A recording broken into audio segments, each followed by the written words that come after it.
Olá, tudo bem? Começando mais um Contando História com Gabriel Carrara. Hoje nós vamos falar sobre o impacto da reforma tributária no mercado imobiliário.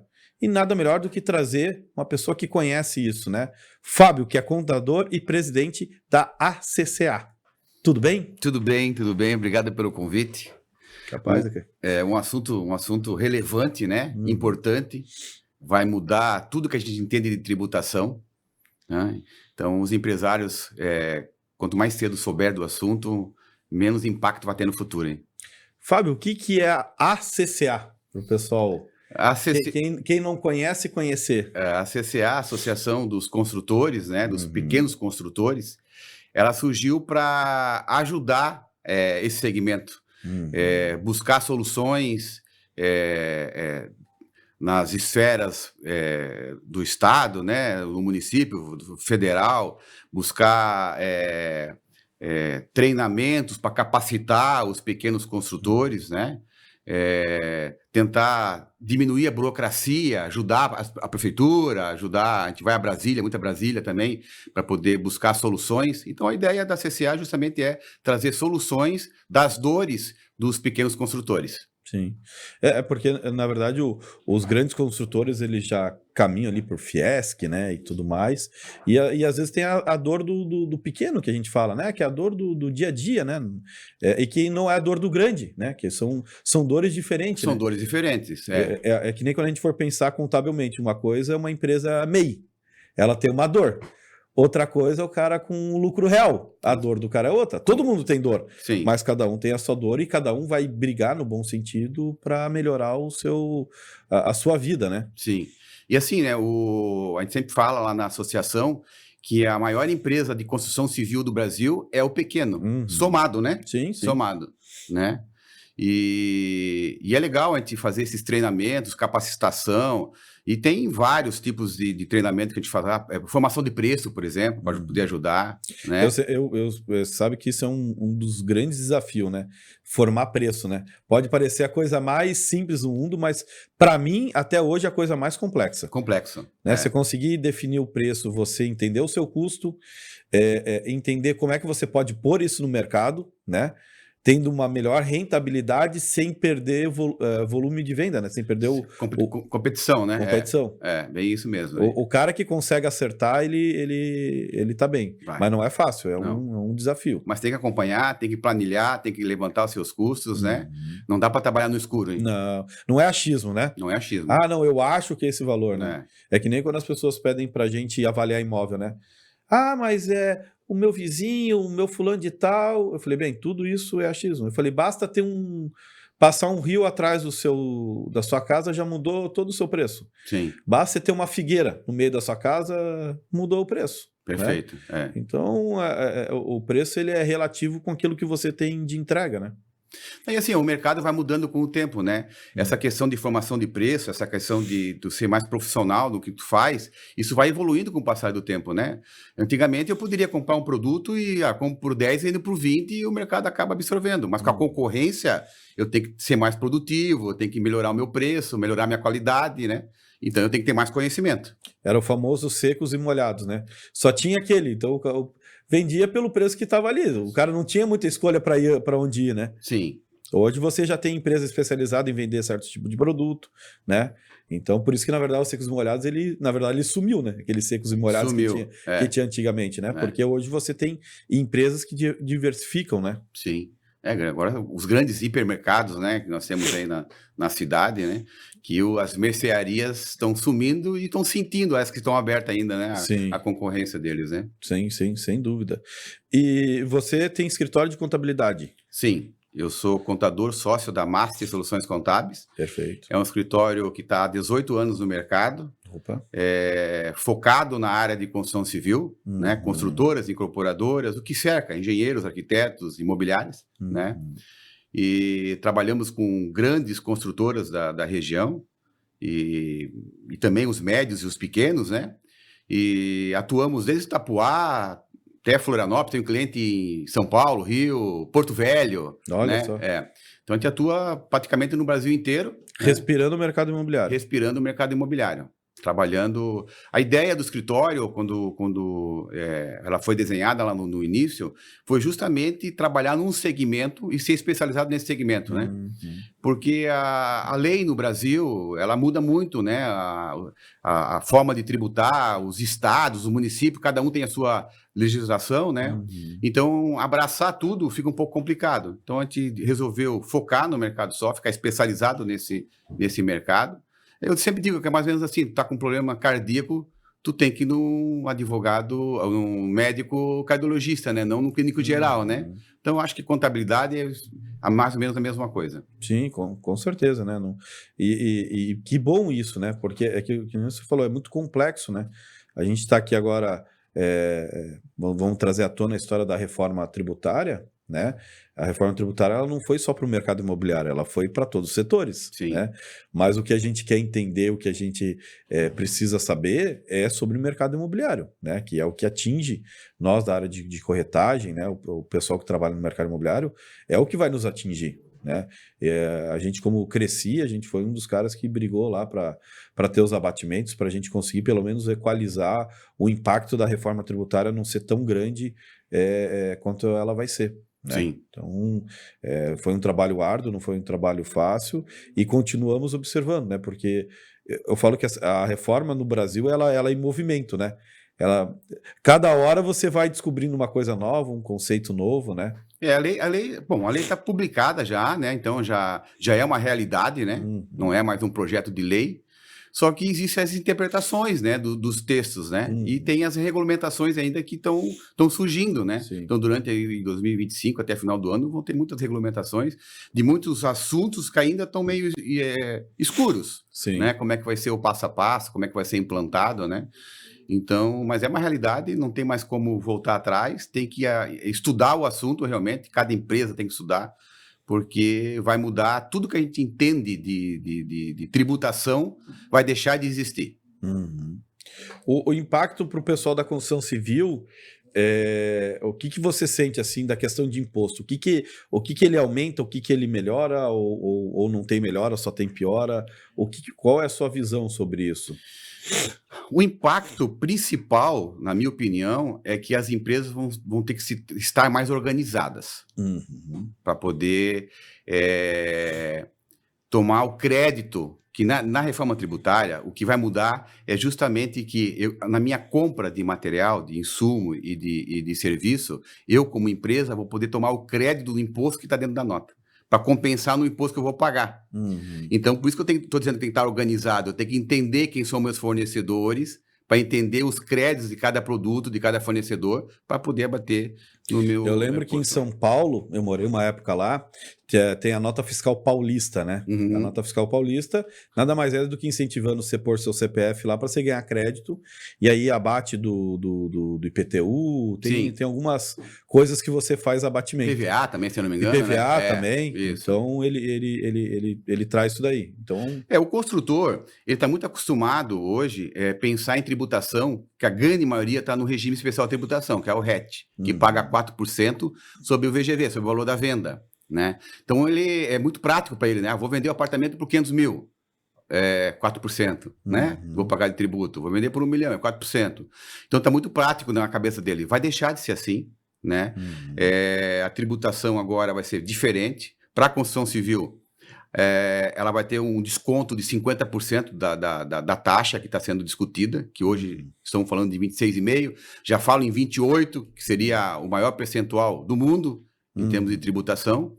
Mas a construção civil, como você mesmo falou, foi feito muita briga lá em cima no Senado, né? Ela conseguiu uma redução de 50% na tarifa. Então, ela parte ali dos 13,25 para poder tributar.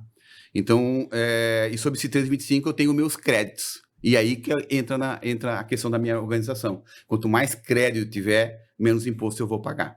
Na corretagem a gente conseguiu 40% no ato da venda e na locação 60%. A locação, 70%. 70%. Isso. Ela ficou 70% para locação normal e 40% para locação do Airbnb, que são aquelas temporárias. Certo. Né? Não sabia que tinha essa variação. Exatamente, fizeram essa variação. E A locação também mudou. Hoje a gente paga, hoje o empresário paga 11,33 sobre uma locação, né? E ele vai começar a pagar o percentual da CBS e também pensando em tomar crédito também para poder fazer a redução, né?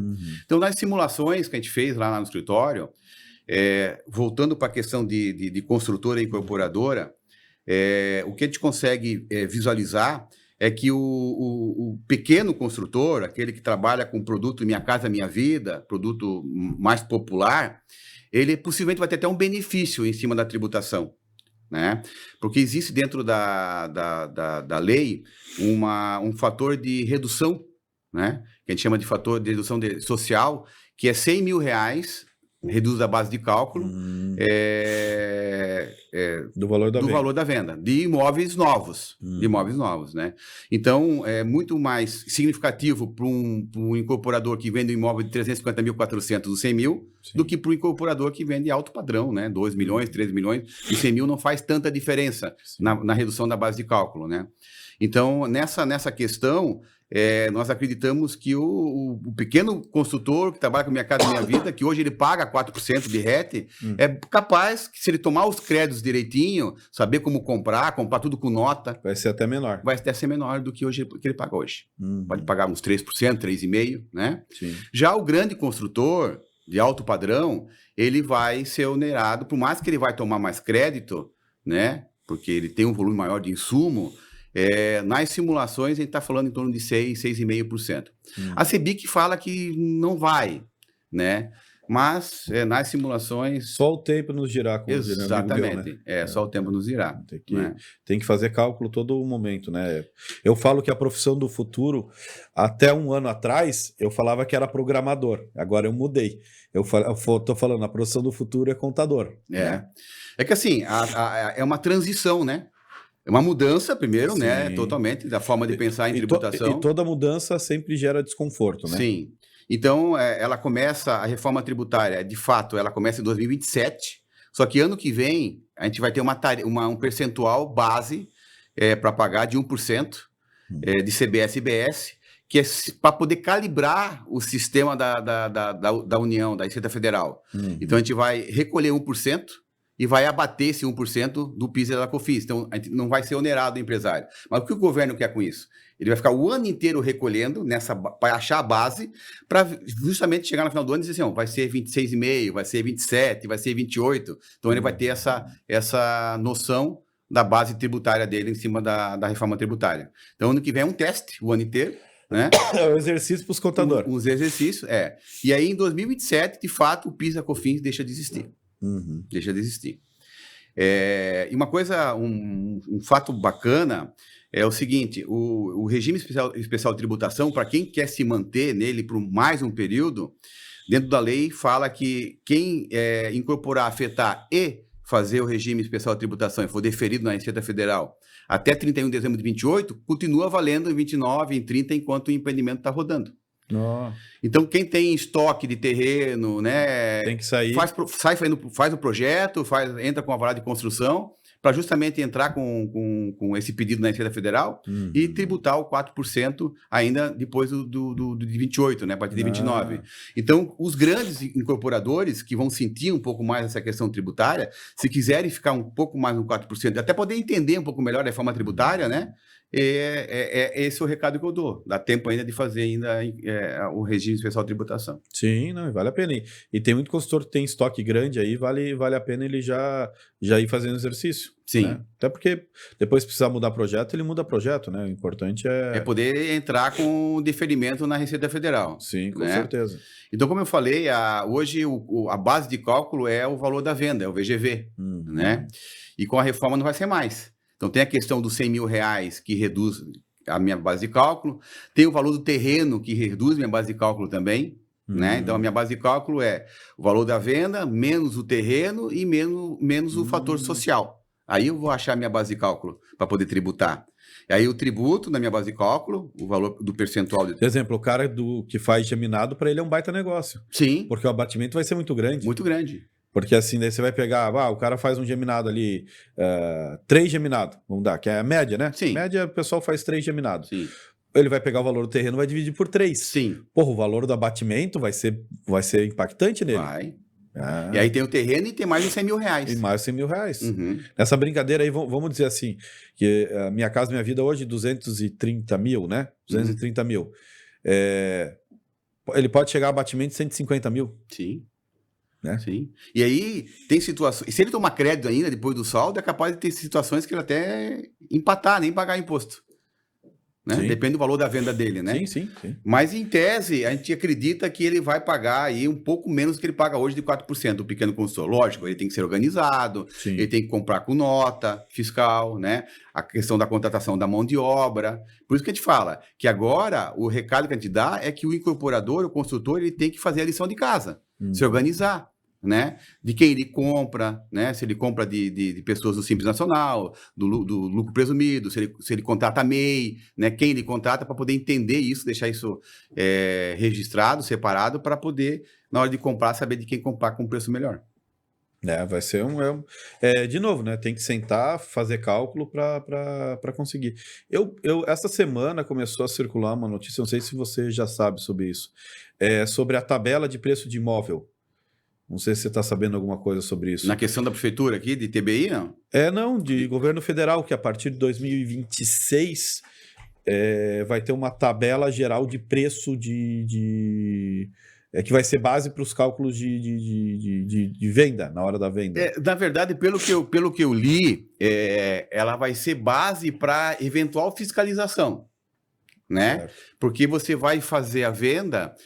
mais ou menos o que acontece com o município aqui, né? Você faz uma venda, e aí na hora de pagar o ITBI, a prefeitura pode impugnar ou não. É o que já acontece. É o que já acontece hoje. Acontece não só na prefeitura, como no cartório também. Né? O cartório também, ele impõe, ele passa o valor e você vai pagar sobre aquele valor. Isso. Não obrigatoriamente é o valor da venda, né? Não, pois é. Mas eu acho que essa tabela federal, ela vai ser mais para depois, pós.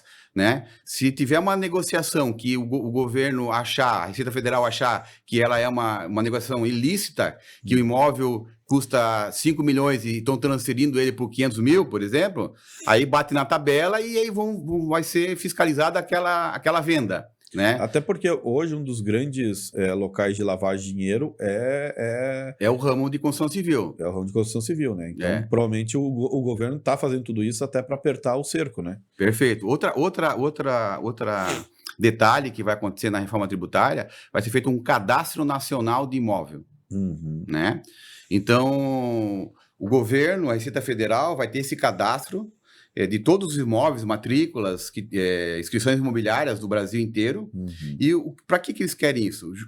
Para poder cruzar a informação na questão da locação, por exemplo. Vou dar um exemplo. Eu moro num apartamento que é teu, né? E eu pago o aluguel para ti, mas eu pago o aluguel para ti de forma informal. Né? Via Pix ou em dinheiro, forma informal. Só que quando eu vou fazer minha declaração de imposto de renda, eu coloco onde eu moro na minha declaração de imposto de renda. E eu vou colocar que eu moro no endereço que é do teu apartamento, da tua casa, né? E aí, quando cruzar a minha declaração, vão verificar que, essa inscrição imobiliária de onde o Fábio está falando que mora é da pessoa X. E aí vão olhar a declaração dela e vão cruzar, mas esse aluguel não existe aluguel entre os dois. Chama para malha. Então, a locação a partir de 2027, ou a partir do momento que esse banco de dados estiver pronto, ela vai ser bem mais fiscalizada do que é hoje. Hoje já tem de imóveis, nas imobiliárias, né? Sim. Já existe um cruzamento, mas vai ser um cruzamento a mais, esse banco de dados.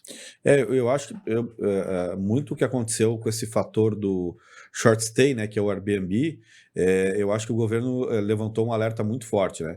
Eu sei que o Airbnb, se eu não me engano, foi obrigado a repassar os últimos 5 anos, então tem muita gente aí que vai... Tá de cabelo em pé. Tá de cabelo em pé, porque não declarou, fez uma receita boa, não declarou, e a conta vai chegar. Vai chegar.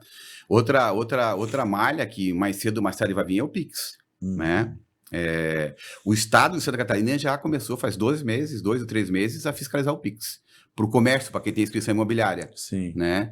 Então ele cruza o valor total de faturamento que foi emitido nota fiscal do mês com o Pix e verifica se tem diferença e aí começa a cobrar a nota fiscal daquele Pix que não foi emitido nota fiscal. Sim. E já tem muita gente caindo em malha, temos que retificar o período, emitir o imposto da diferença para o comércio recolher. Então, por enquanto, é um PIX sendo fiscalizado pelo Estado, mas logo, logo, o federal também vai começar a fazer essa fiscalização. Sim, com certeza. Não adianta, né? Eu sempre falo para as pessoas, já se acostuma a fazer o certo de cedo, que você vai ter menos trabalho. Menos trabalho. Eu acho que hoje a questão da nota fiscal ela é muito mais tranquila do que era antigamente, né? Antigamente você tinha o famoso bloco de notas, né? Sim. Hoje a gente não precisa isso, é digital, então, cara, começa a pedir nota. Eu acho que esse é o caminho. Acho que o grande recado que a gente tem que deixar é peça nota, né? Olhe com carinho com os seus fornecedores para entender o que melhor pode ser atingido ou não, né? E outra mudança na questão de nota fiscal, que hoje não é o nosso dia a dia, a gente vende uma unidade e é contrato de compra e venda. Que teoricamente é um contrato de compra e venda de gaveta, até que a obra está pronta e seja transferido no cartório para o comprador, né? Então, vai deixar de ser contrato de compra e venda simples, vai ser um contrato de compra e venda eletrônico, como se fosse uma nota eletrônica de venda daquela unidade. Já vem, não sei se você tá ciente dessa informação, vem muito a calhar sobre a história do Drex, já pensando nisso, que o Drex, ele é a moeda digital e muito relacionada a contratos digitais. Sim. Então, acho que eles já estão meio que preparando para... Eu acho que eles pensaram em fazer o Drex, só que eles falaram, puta, a gente tem que fazer um dever de casa antes. Primeiro, só um passo que o governo vai dando, Sim. Que muita gente não entende, mas tem um objetivo lá na frente, né? Tem um elemento agora na reforma que é o split payment, que é o governo que vai recolher o teu imposto.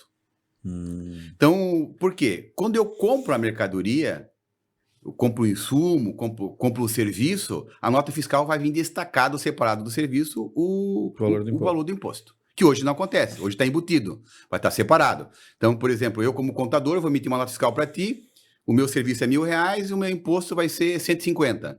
Então, vai estar separado. Quando você pagar a minha nota fiscal, o banco já vai fazer a divisão e vai mandar para minha conta o meu R$1.000 e o valor do imposto para o governo. Entendi. Não vai ter mais atraso de imposto, né? E por um lado não é ruim, tá? Eu olho... Eu sou um cara que a primeira coisa que eu pago na minha vida é imposto, né? Sim. Chegou, eu pago, né? Eu sempre falo contador, eu pago, depois eu vou perguntar se tá certo ou não, né? Porque não tem dúvida. Mas é uma forma de controlar o fluxo, porque, infelizmente, tem alguns empresários que não controlam o seu caixa e gastam o dinheiro que não é dele, porque o imposto não é dinheiro dele. Sim. Às vezes o cara, até por desinformação, ele olha lá, puta, eu faturei R$100.000. Não, você não faturou 100 mil, você faturou 70. Perfeito. 30 mil não é seu, né? Não é seu dinheiro. Então não adianta você ficar olhando para esses 30 mil. Esses 30 mil não é seu, né? Não, e é um erro do empresário falar o seguinte, eu pago muito imposto. Não, na verdade ele não paga imposto. Quem paga imposto é o consumidor final. Sim. Né? Ele pode pagar muito imposto ou sentir muito imposto se ele não saber fazer a formação de preço do produto dele. Ele não sabe o que é produto, o que é imposto, não sabe fazer essa composição. Ele sente mais, né? Mas como tu falou, é uma parte é dele e uma parte é do governo. Eu falo assim no ramo de corretagem, né? O corretor autônomo às vezes fala para mim, não, eu não vou abrir empresa. Eu falo, faz o cálculo. O dia que você fizer o cálculo, você vai falar assim, pô, por que eu já não abri empresa antes? Né? E tem uma discussão muito grande, porque no Cresci quando você vira PJ, além da anuidade do Cresci pessoa física, você tem que pagar da jurídica. Sim. Aí o cara fala, é muito caro. Eu falo, faz o cálculo, você só sendo pessoa física, pagando imposto de renda, o quanto você vai pagar de tributo, e agora soma o custo que você vai abrir uma empresa, vai ter PJ, vai pagar... Tenho certeza, vai ser metade, mais tranquilo, mais da metade do preço. Com certeza. O autônomo, né? A pessoa física, ela vai para a tabela progressiva de imposto de renda, que é 27,5%. Sim. Né? E a primeira faixa do corretor dentro do Simples Nacional é 6%. Então, eu vou pagar 6%, mesmo pagando a tarifa dobrada do conselho, né? Pagando mensalidade do contador e tal, fica muito mais barato do que trabalhar na pessoa física. O que acontece muitas vezes é que a pessoa física recebe e não recolhe, né? E aí, vou ficar na informalidade. Aí ele está na margem da fiscalização. Que uma hora vai acontecer. Que uma hora vai acontecer. E aí vai custar caro para essa pessoa, porque vai ter multa de ofício e tal, vai pagar com correção. É uma discussão que eu tenho, porque eu sou um cara que o meu sonho é que fosse obrigatório o nome do corretor de imóveis na escritura, no ato da escritura, fosse obrigatório. É optativo hoje, eu gostaria que fosse obrigatório. E aí eu levanto muito essa lebre com os corretores e existe uma divisão, porque tem corretor que não quer. Por que ele não quer? Porque ele não declara. Não declara. E de novo, a gente está conversando, mostrando um caminho assim, não tem mais como você não declarar. É que nem a pessoa quando compra imóvel e quer que o imóvel saia por valor mais baixo. Mesma coisa. Né? De vez em quando eu escuto assim, o cara fala, Gabriel, tem como fazer de passar por valor mais baixo? Eu falei, não tem. Não tem, cara, porque a maioria das pessoas que eu trabalho é empresa. Como é que o cara vai tirar dinheiro do caixa dele, não vai informar que está tirando aquele dinheiro do caixa e levando para outra empresa? Como é que você vai informar de onde que veio esse dinheiro? Complicado. Não tem lógica. E mais um detalhe, agora, muito menos, né? Porque o terreno vai abater minha base de cálculo. Sim. Então, se eu comprar e transferir para o valor menor, eu vou me prejudicar na questão da minha tributação na minha empresa. Exato.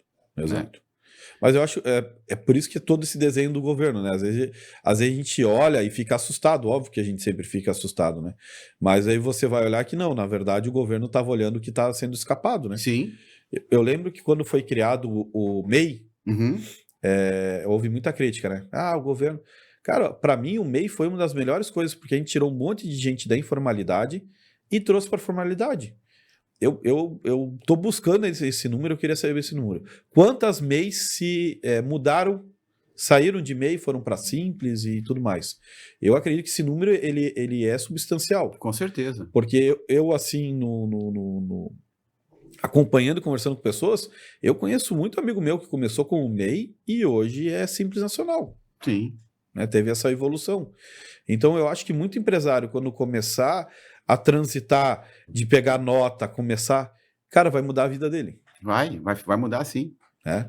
E não tem mais como escapar, né? Porque o empresário não vai mais contratar serviço na informalidade, né? Sim. Né? Que ele vai depender dos créditos, das notas fiscais, então ele vai... Então, provavelmente vai ter um movimento no mercado forçando, já acontece hoje, né? Mas forçando muito mais para as pessoas saírem da informalidade. Para me te contratar, tu tem que abrir uma empresa. Então, não te contrata mais. Sim. Né? Esse movimento vai acontecer. E é aquilo que a gente estava falando no bastidor, vai virar moeda de troca, né? Sim. Né? Você não vai me dar desconto, que é o que acontece hoje já com as empresas de lucro real, né? Você não vai me dar, você não tem empresa aqui que eu ganhe crédito, então você tem que me dar desconto. Isso, é o que vai acontecer. Né? Aí não tem jeito. Falando nessa parte de desconto, e voltando um pouquinho para o Simples Nacional, que é uma parte, né? Corretor é muito Simples Nacional, né? Empreiteira de mão de obra é Simples Nacional, arquiteto, engenheiro, né? É Simples Nacional, uma boa parte, né? Salvo os maiores, né? Que vão para o lucro presumido.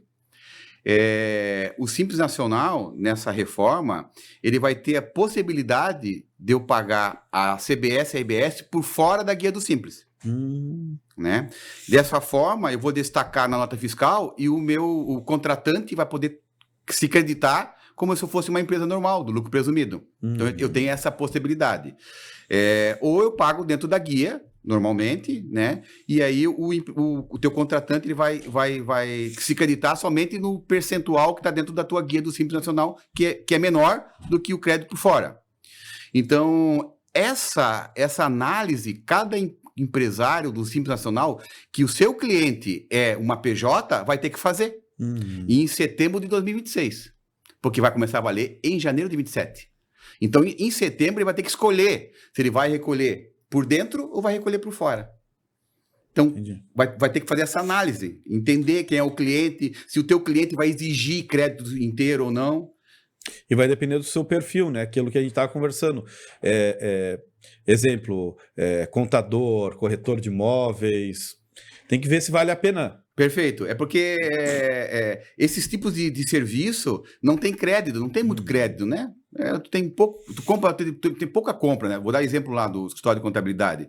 Eu tenho sistema, tenho energia elétrica, telefone, material expediente, mas é pouca coisa. Né? Pouca coisa. Então, eu vou ter pouco crédito. Então, eu pagar o CBS, CBS por fora, vai acabar me onerando, né? Mas, de qualquer maneira, eu tenho que entender esse movimento. Quem é meu cliente? Quem é meu cliente, né? Ele pode dizer o seguinte, ó, tudo bem, tu vai pagar por dentro porque para ti é melhor na questão tributária. Mas me dá um descontinho aí de 5% sobre a nota fiscal a partir de agora, porque eu não vou tomar crédito cheio de ti. Isso vai acontecer. Sim. Isso vai acontecer. Então, a gente volta na história da formação de preço. Aí o cara vai ter que pensar na formação de preço. Vai ter que pensar na formação de preço. Por quê? Porque pode ser que lá na frente ele vai ter que dar desconto. E se ele não formar bem o preço, vai pesar para ele. Vai. Não é só questão do imposto, né? Não é só questão do imposto. Não é. Tem que ter todo um planejamento, né? Porque eu não posso só pensar no meu cliente, né? Eu tenho que pensar também na minha estrutura financeira, nos meus custos do meu escritório, né? Até onde vale a pena eu ficar, até onde vale a pena eu dar esse crédito para o cliente, né? Então, assim, vai ter que fazer uma lição de casa realmente, cada empresário, entender do seu negócio, entender quem é o cliente dele final, se ele trabalha mais para física, mais para jurídica, né? Então, tudo isso tem que ser analisado. Deixou de ser simples, acabou sendo um pouco mais complexo, mas é só nesse início, eu acredito eu. E com o passar do tempo, a gente vai entender bem esse processo. Sim, eu sempre acredito nisso, né? A adaptação, ela tira a gente da zona de conforto. A gente estava acostumado. Quanto tempo a gente vinha com outro sistema? Muitos anos. Muitos anos, né? Então, eu não lembro de outro, né? Então, na verdade, a gente já estava acostumado e a gente só vai poder dizer se é bom ou ruim com o passar do tempo. Não adianta a gente agora olhar, né? É óbvio que todo mundo se incomoda, e eu sou um que quando a gente tem aumento de imposto. Sim. Né? Quando eu olhei a reforma tributária, eu vou te falar que eu fui entusiasta, né? De falar assim, porra, vai simplificar o processo. O que eu não gostei foi do jabuti que foi colocado, né? Que daí eles resolveram aumentar o imposto junto. Sim. Eu acho que eles deviam ter feito a reforma sem ter mexido na alíquota. Ele já ia se ganhar muito, já vai se ganhar muito dinheiro com isso, né? Porque vai tirar muita gente da informalidade que hoje não paga imposto. Exato. Muita gente que não declara, né? E vai começar a declarar. Quer dizer, é a história, vamos de novo, é a história do MEI. Né?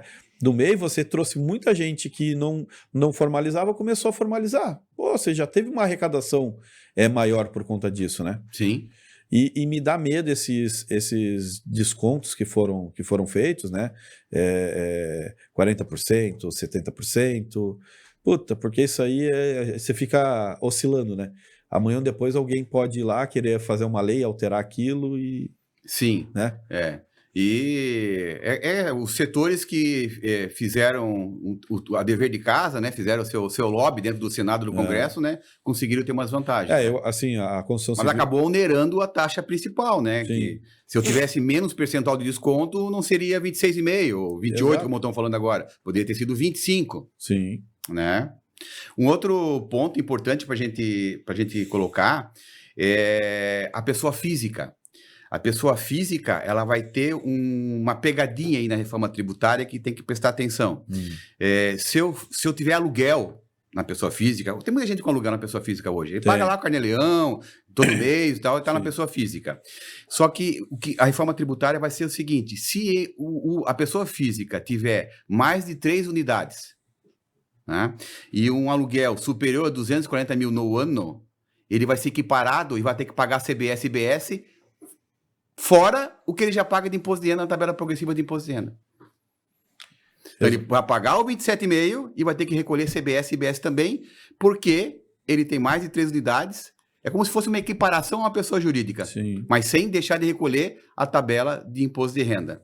Então, o governo dá um recado seguinte, sai da pessoa física e abre uma jurídica, abre uma holding, por exemplo. É o recado do governo. Mas, de novo, né? Eu pego muito a história da história que eu falo com um corretor.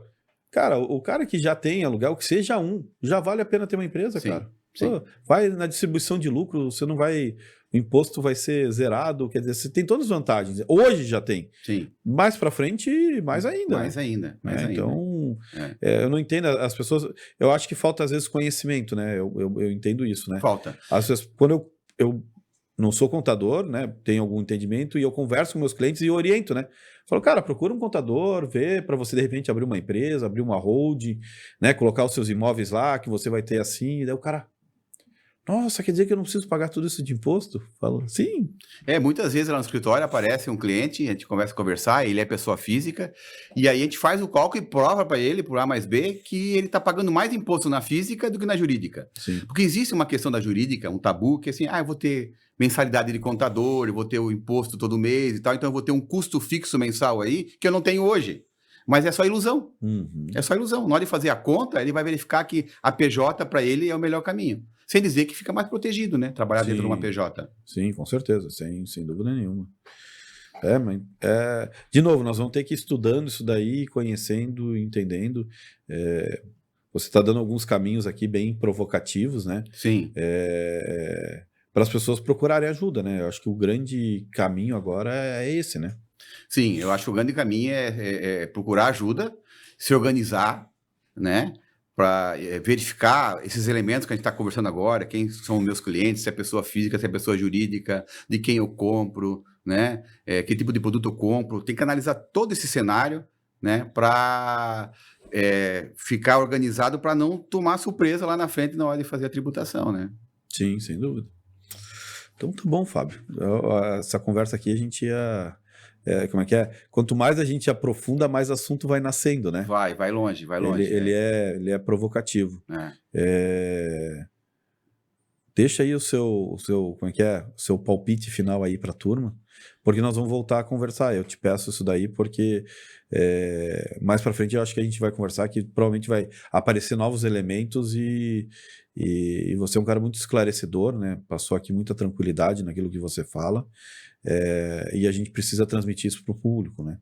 É importante, assim, a gente vai amadurecendo, né? Sim. Amadurecendo. A lei foi publicada em janeiro desse ano, né? E a gente está estudando artigo a artigo, mas tu vai estudando, tu vai mudando a tua interpretação, né? Você lê um artigo hoje e lê ele daqui 30 dias, daqui 2 meses, você muitas vezes volta para aquele artigo, não, mas esse artigo aqui tem mais esse detalhe que acabou passando batido. Então, existe essa evolução do estudo, artigo a artigo, e também tem a questão das regulamentações que estão saindo, né?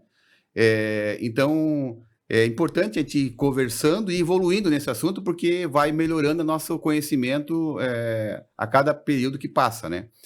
E o recado que eu deixo é justamente esse, o empresário ele tem que deixar de ser amador.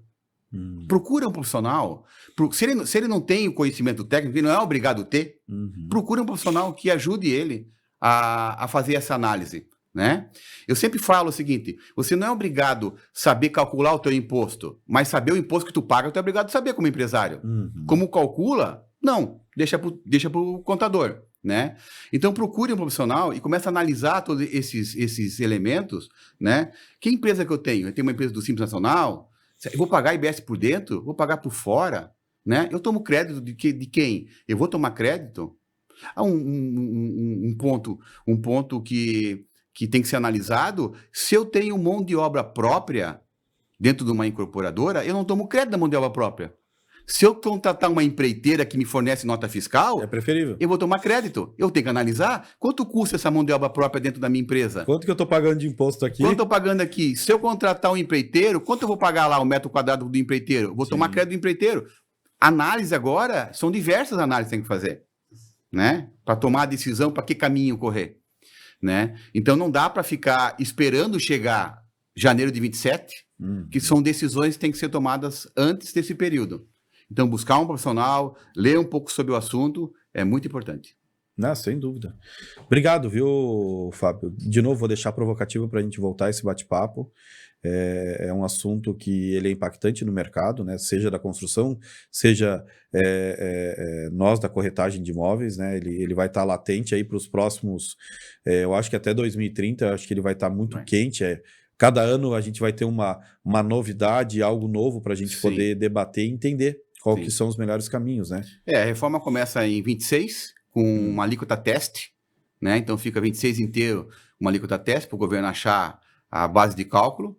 E aí, de fato, 27 ela se inicia com a saída do PIS e da COFINS, né?